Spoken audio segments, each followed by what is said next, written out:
السلام علیکم ناظرین، میں ہوں سید ذوالفقار گیلانی اور آپ دیکھ رہے ہیں گیلانی لاگس۔ مغلوں نے لاہور کے پرانے شہر میں 12 دروازے بنوائے۔ ایک زمانے تک لاہور کے 12 دروازے سلامت تھے، لیکن اب ان میں سے آدھے سے زیادہ دروازے ختم ہو چکے ہیں۔ کچھ عرصہ پہلے میں نے ایک ولاگ کیا اور لاہور کے دروازوں کی تعداد 13 بتائی، تو کچھ لوگوں نے اس کا بہت برا بنایا کہ میری معلومات کم ہیں، میرا فہم جو ہے وہ اتنا نہیں ہے۔ لاہور کے 12 دروازے تھے، میں نے 13واں دروازہ کہاں تلاش کر لیا۔ لاہور کے 13ویں دروازے کا نام تھا موری گیٹ۔ گیٹ تو اب ختم ہو چکا، لیکن علاقہ اب بھی موری بازار اندرون اور بیرون موری گیٹ کے نام سے مشہور ہے، اور میں اس وقت وہیں موجود ہوں۔ موری گیٹ کے بارے میں 2-3 مختلف روایات بیان کی جاتی ہیں کہ یہ موری گیٹ کس نے اور کیوں بنوایا تھا۔ کچھ لوگ تو یہ کہتے ہیں کہ موری گیٹ کو سکھوں نے بنوایا تھا، اور مقصد اس کا یہ تھا کہ جو شہر کا کچرا ہے وہ باہر پھینکا جا سکے۔ اچھا، یہاں کچرے کی بات آئی ہے تو میں ایک بات آپ کو یہ بھی بتا دوں کہ ایک زمانہ یہ تھا، اب تو خیر دریائے راوی لاہور شہر سے کئی کلومیٹر دور چلا گیا، شاہدرہ اور لاہور کی سرحد بن گیا، لیکن اس دور میں یعنی آج سے کوئی 150 سال پہلے یا 200 سال پہلے آپ لگا لیں، دریائے راوی پرانے لاہور کی فصیلوں کے ساتھ ساتھ بہا کرتا تھا۔ یہ باقاعدہ شہر کے گرد گھوما کرتا تھا۔ جو شیراں والا گیٹ ہے وہاں تو باقاعدہ لاہور کی بندرگاہ تھی، وہاں سے کشتیاں بھی چلا کرتی تھیں، اور یہ رنجیت سنگھ کے دور تک رہا۔ اسی طرح وہ گھومتا گھماتا موری گیٹ کے سامنے بھی آیا کرتا تھا۔ اب جہاں یہ بازار بنے ہوئے ہیں، یہاں کبھی دریائے راوی ہوا کرتا تھا۔ تو کہتے ہیں کہ یہ موری گیٹ ایک چھوٹا سا دروازہ تھا جہاں سے کچرا جو ہے وہ باہر پھینکا جاتا تھا، لہذا اسے موری گیٹ کا نام دیا گیا۔ اس کے پیچھے جو ہے وہ بھاٹی دروازہ ہے اور آگے لوہاری ہے۔ تو یہ تو تھی ایک روایت۔ دوسری روایت کے بارے میں یہ کہتے ہیں کہ چونکہ ہندو بھی لاہور کے باسی تھے، اور ہندوؤں میں یہ رواج تھا کہ وہ اپنے مردے کی آخری رسومات دریا کے کنارے جو ہے وہ ادا کیا کرتے تھے، لہذا انہیں دریا تک رسائی دینے کے لیے یہ موری دروازہ، چھوٹا سا دروازہ یہ بنایا گیا تاکہ ہندو اپنے مردوں کو وہاں لے جا کر جلا سکیں، ان کی چتائیں جلا سکیں اور ان کا کریا کرم یا آخری رسومات ادا کر سکیں۔ میں یہاں موری دروازے پر آج ظاہر ہے اپنا ہندو رہ گئے نہ، ان کی جو ہے وہ اپنا چتائیں رہ گئیں، ارتھیاں نہیں رہیں، استھیاں نہیں رہیں، لیکن موری دروازے کے حوالے سے ایک جو اہم ترین بات میں بتانے کے لیے آپ کو یہاں لایا، میں موری دروازے کے جو بازار ہے اس کے اندر موجود ہوں۔ موری دروازہ صرف مطلب روایتوں میں ہی زندہ نہیں ہے، بلکہ تاریخ میں بھی زندہ ہے۔ اسی دروازے کے باہر جہاں سے میں نے اپنا ولاگ شروع کیا، لگ بھگ اسی مقام پر دریائے راوی تھا، اور 2 افراد کا تعلق اس مقام سے ہے جو تاریخ کا حصہ ہے۔ ان میں سب سے پہلا جے پال تھا، جو 964 عیسوی سے 1001 عیسوی تک ہندو شاہی خاندان کا حکمران تھا۔ اس نے اس علاقے پر حکومت کی جو مغرب میں لغمان، مشرق میں کشمیر اور سرہند سے ملتان تک پھیلا ہوا تھا۔ وہ ہت پال کا بیٹا اور آنند پال کا باپ تھا۔ بری کوٹ کے نوشتہ جات میں اس کا پورا لقب پرم بھڈارک مہاراج دھیراج شری جے پال دیو کے طور پر درج ہے۔ محمود غزنوی اور اس کے والد کی ہندوستان میں دلچسپی کا پس منظر یہ تھا کہ 3 صدیوں کی مسلسل کوششوں کے بعد بھی 950 کے آخر میں ہندوستان میں عرب یا ترک تسلط 2 ریاستوں یعنی ملتان اور منصورہ تک ہی محدود تھا۔ کابل شہر سبکتگین کے ماتحت تھا، تاہم اوہنڈ کے ہندو شاہی حکمران کابل پر دوبارہ قبضہ کرنے کے لیے مسلسل کوششیں کر رہے تھے۔ 986-987 میں جے پال نے غزنی کی طرف کوچ کیا۔ غزک کے مقام پر اس کا سبکتگین کی فوجوں سے آمنا سامنا ہوا۔ پہلے کئی دنوں تک جنگ بڑی حد تک غیر نتیجہ خیز رہی، جس کے بعد جے پال کو امن معاہدے پر مجبور ہونا پڑا۔ سبکتگین کا بیٹا اور غزنوی افواج کا سپہ سالار محمود جے پال کو فیصلہ کن شکست دینا چاہتا تھا، لیکن جب جے پال نے تمام قیمتی سامان جلانے کی دھمکی دی تو اسے معاہدے پر رضامند ہونا پڑا۔ 10 لاکھ شاہی درہم اور 50 جنگی ہاتھیوں کے جنگی معاوضے پر اتفاق ہوا۔ اور کچھ سرحدی قلعے غزنویوں کے حوالے کر دیے گئے۔ معاہدے کے مطابق جے پال نے چند غزنوی کمانڈروں کے ساتھ واپسی کا راستہ اختیار کیا جنہوں نے قلعوں کی ذمہ داری سنبھالنی تھی، جبکہ اس کے کچھ رشتہ داروں اور اہلکاروں کو سبکتگین کے پاس یرغمال بنا کر چھوڑ دیا گیا۔ ایک بار جب جے پال اپنے علاقوں میں پہنچ گیا تو اس نے معاہدہ منسوخ کر دیا اور کمانڈروں کو جیل میں ڈال دیا۔ شروع میں تو سبکتگین نے معاہدے کی خلاف ورزی کو تسلیم کرنے سے انکار کر دیا کیونکہ غالباً اسے قیدیوں کی واپسی کی امید تھی، لیکن جب اسے معاہدے کی منسوخی کا یقین ہو گیا تو اس نے ہندو شاہیوں کے سرحدی شہر لغمان کو لوٹ لیا، مندروں کو مسمار کر دیا گیا اور مکانات کو جلا دیا گیا۔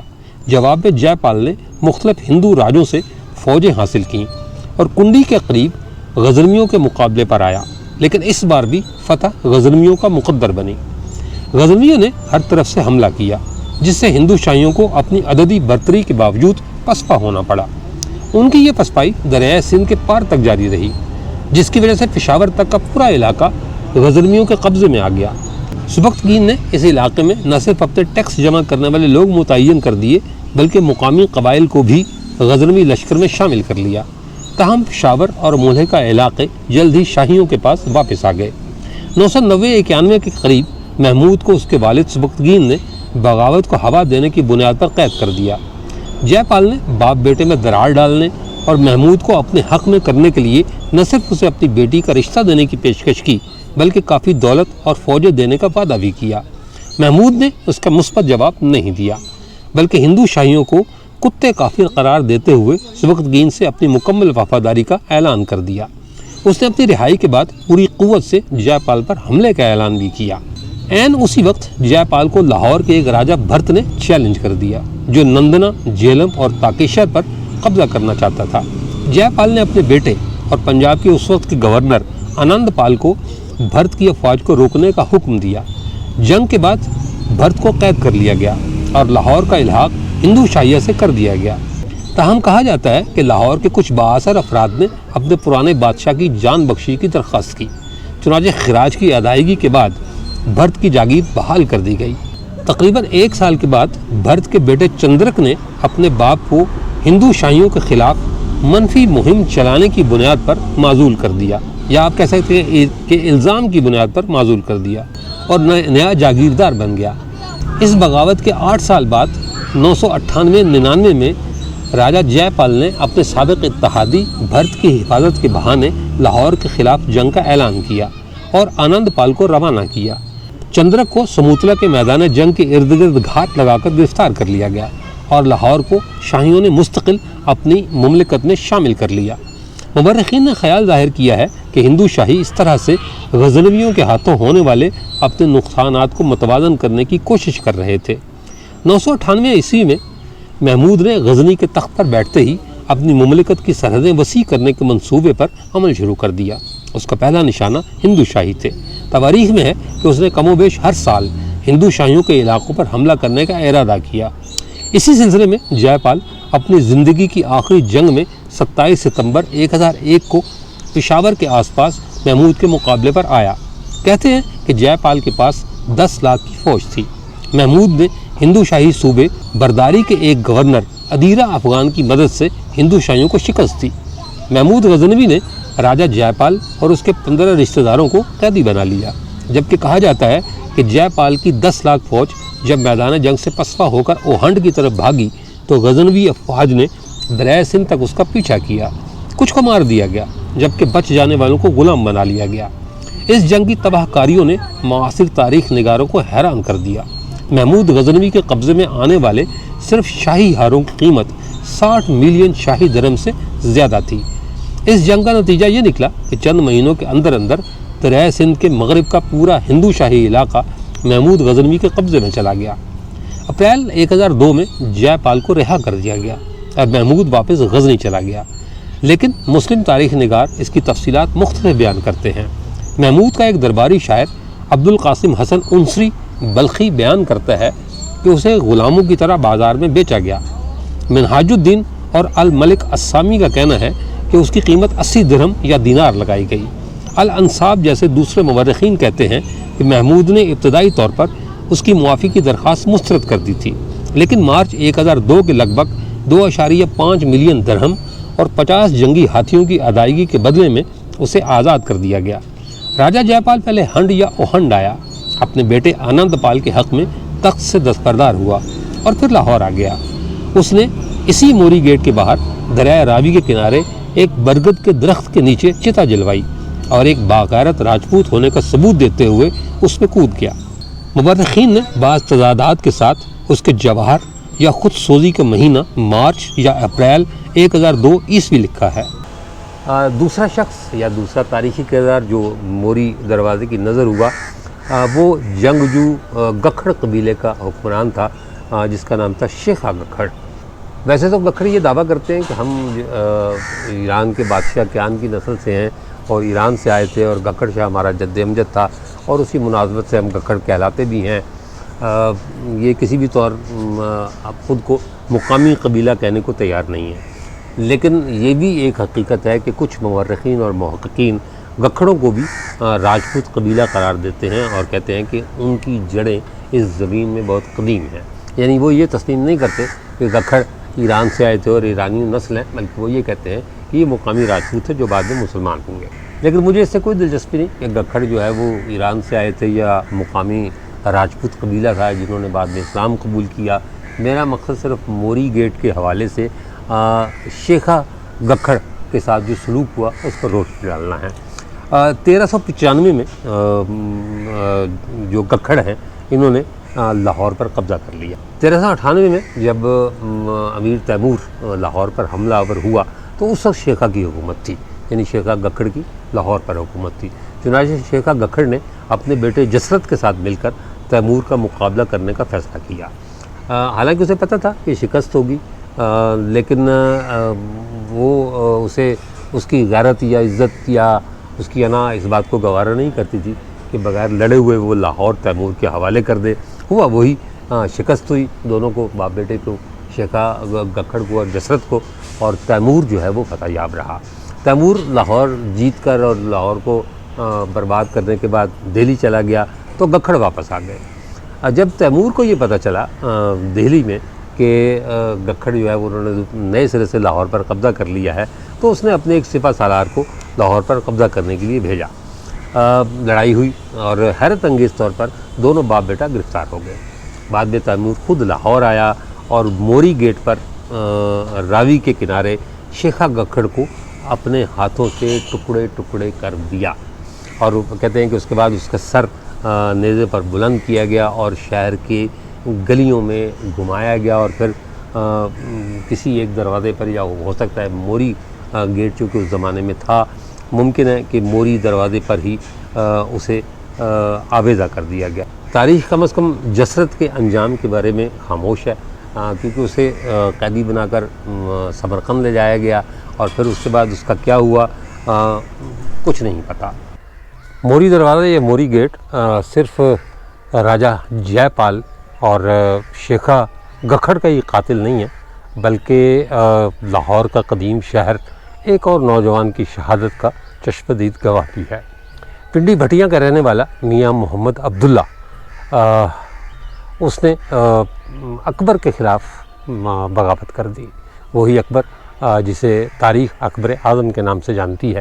جلال الدین محمد اکبر نے اپنے دور میں زمین کے لگان کے حوالے سے کچھ اصلاحات متعارف کرائیں جو بہت سے کسانوں میں بے چینی کا سبب بنی، اور میاں محمد عبداللہ نے اس کے خلاف بغاوت کر دی۔ اسے باغی قرار دے دیا گیا، مغلوں کا رابن ہوڈ کا خطاب دیا گیا، اپنا پنجاب کا بیٹا اسے کہا جاتا ہے، اور آپ اور میں اور تاریخ اس میاں محمد عبداللہ کو دلہ بھٹی کے نام سے جانتے ہیں۔ دلہ بھٹی سرحد کی دونوں جانب یعنی پاکستانی اور بھارتی پنجاب میں یکساں مقبول ہے، اور اس کی یاد میں لوہڑی تہوار بھی منایا جاتا ہے۔ بھارتی پنجاب میں مشہور لوک گیتوں میں پاکستان کے شہر پنڈی بھٹیاں کے دلہ بھٹی کا نام بار بار دہرایا جا رہا ہے، لیکن افسوس کہ اس کے بارے میں کوئی تحریری دستاویز موجود نہیں، بلکہ جو کچھ بھی ہے قصے کہانیوں یا زبانی روایات کی صورت میں ہے۔ دلہ بھٹی کا تعلق پنجاب کے علاقے سندلبار یا وسطی پنجاب سے تھا۔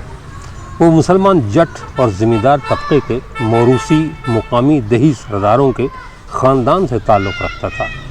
دلہ بھٹی کا خاندان آج بھی خود کو جٹ کہتا ہے، لیکن راجستھان کے علاقے بھٹنیر کو اپنا آبائی علاقہ مانتا ہے۔ اس کے بارے میں بیان کی جانے والی کہانیاں بھی مختلف اور ایک دوسرے سے الگ ہیں۔ ایک کہانی کے مطابق اس کے والد فرید بھٹی اور دادا بجلی ساندل بھٹی کو مغل شہنشاہ جلال الدین محمد اکبر کے نافذ کردہ دین الہی کی مخالفت کی پاداش میں سزائے موت دی گئی تھی، جبکہ دوسری کہانی کے مطابق زمین کی مرکزی مال گزاری قوانین کی مخالفت پر ان تینوں کی زندہ کھالیں کھنچوا دی گئی تھیں۔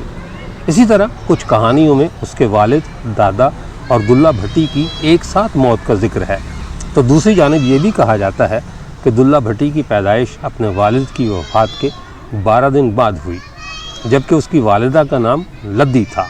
ایک سوال یہ بھی کیا جاتا ہے کہ دلہ بھٹی اور مشہور تہوار لوہڑی کا آپس میں کیا تعلق ہے، تو بتایا جاتا ہے کہ روایات کے مطابق دلہ بھٹی نے مغل بادشاہ اکبر کے لوگوں کی طرف سے 2 ہندو لڑکیوں سندری اور مندری کو اغوا ہونے سے بچایا تھا۔ یہ بھی کہا جاتا ہے کہ وہ دونوں لڑکیاں بہنیں تھیں اور ایک پنڈت کی بیٹیاں تھیں۔ دلہ بھٹی نے ان کی شادی کرائی، اس موقع پر شکر دی اور بتایا کہ بیٹیوں کو ایسے رخصت کیا جاتا ہے۔ لوہڑی اسی کی یاد میں منایا جاتا ہے۔ یہاں یہ بھی بتا دیں کہ لوہڑی بسنت اور بیساکھی کی طرح پنجابی کیلنڈر کا ایک اہم تہوار ہے، اور بہت سے دوسرے تہواروں کی طرح یہ بھی موسم کے بدلنے اور فصلوں سے جڑا ہوا ہے۔ یہ تہوار الاؤ جلا کر تہوار کا کھانا کھانے، ناچنے اور تحائف جمع کر کے منایا جاتا ہے۔ جن گھروں میں حال ہی میں شادی یا بچے کی پیدائش ہوئی ہو، ان میں لوہڑی کی تقریبات انتہائی جوش و خروش تک پہنچ جاتی ہیں۔ لوہڑی کی رسومات خاص لوہڑی گانوں کے ساتھ ادا کی جاتی ہیں۔ تقسیم سے پہلے متحدہ پنجاب میں یہ تہوار سکھ، ہندو اور مسلمان سب ہی مناتے تھے۔ لوہڑی بدلتے موسم کا سندیش ہے۔ پنجاب میں یہ تہوار عموماً دیسی مہینے پوہ کے آخری دن یا گنے کی فصل کی کٹائی کے موسم میں منایا جاتا ہے۔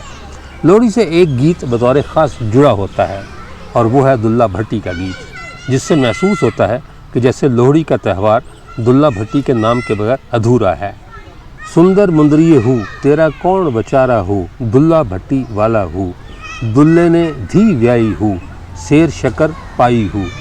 کچھ روایات میں بتایا گیا ہے کہ دلہ بھٹی کے والد کو بھی اکبر بادشاہ کے لوگوں نے گرفتار کیا تھا، اور پھر ان کی والدہ لاہور میں اپنے بیٹے کی تلاش میں گئی تھی۔ دلے کا واقعہ 16ویں صدی کا ہے، لیکن 18ویں صدی میں سکھوں اور ہندوؤں میں بھی اس کی داستان مشہور رہی۔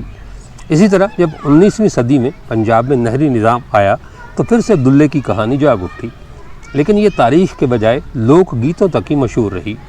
کہتے ہیں کہ دلے کا نام بادشاہوں کی درج تاریخ میں تو نہیں تھا، لیکن لوک داستان اور زبانی تاریخ میں ان کا نام ہے، اور اس پر بہت کچھ لکھا گیا۔ دلہ بھٹی کا واقعہ سچ ہونے کا ثبوت مغلوں کے مصودوں میں ملتا ہے، مگر ان میں دلہ بھٹی کا موقف شامل نہیں کہ اس نے یہ بغاوت آخر کیوں کی تھی۔ کہا جاتا ہے کہ دلہ بھٹی ہمایوں کے دور سے خود ساندل بار کا ریونیو کلیکٹر تھا۔ خیال رہے کہ بار وہ علاقہ ہوتا تھا جو مغلوں کے بندوبست میں شامل نہیں ہوتا تھا، یعنی ایسا علاقہ جو باہر تھا اور اسے بار کہا جاتا تھا، یا آپ اسے علاقہ غیر بھی کہہ سکتے ہیں۔ یہاں زیادہ تر لوٹ مار کر کے ریونیو اکٹھا کیا جاتا تھا۔ انگریزوں نے باروں کو نہریں نکال کر باقاعدہ بندوبست میں شامل کیا تھا۔ اس حصے میں مغلوں کا وجود اس طرح نہیں تھا، مگر دلہ بھٹی جیسی تحریکوں کو کچلنے کے لیے اکبر خود 14 برس تک تخت لاہور پر آ کر بیٹھا، اور پھر بالآخر دلہ بھٹی کو گرفتار کر کے سر عام پھانسی دے دی۔ اس سر عام پھانسی کا احوال مغلوں کی تاریخ میں بھی دستیاب ہے، کیونکہ اکبر کے 9 رتن خاصے پڑھے لکھے تھے، اور اس وقت درباری تاریخ لکھنے کا رواج بھی عام تھا۔ دلہ بھٹی کا تو بہت عرصہ نام لینا بھی اتنا پسند نہیں کیا جاتا تھا، مگر پھر بعد میں ایسی پنجابی تحریکیں اٹھیں جنہیں یہ احساس ہوا کہ دلہ بھٹی تو اصل میں فرزند پنجاب تھا، جو اپنی سرزمین کی آزادی کے لیے مغلوں کے سامنے کھڑا ہو گیا تھا۔ ساندل بار کے اس ہیرو کی قبر میانی صاحب قبرستان میں موجود ہے، اور میں اس وقت اسی کی قبر کے سامنے کھڑا ہوں۔ میاں محمد عبداللہ عرف دلہ بھٹی شہید، ولد میاں فرید بھٹی، ولد میاں بجل ساندل بھٹی تاریخ پیدائش 1547 اور تاریخ شہادت 26 مارچ 1589 بروز جمعرات۔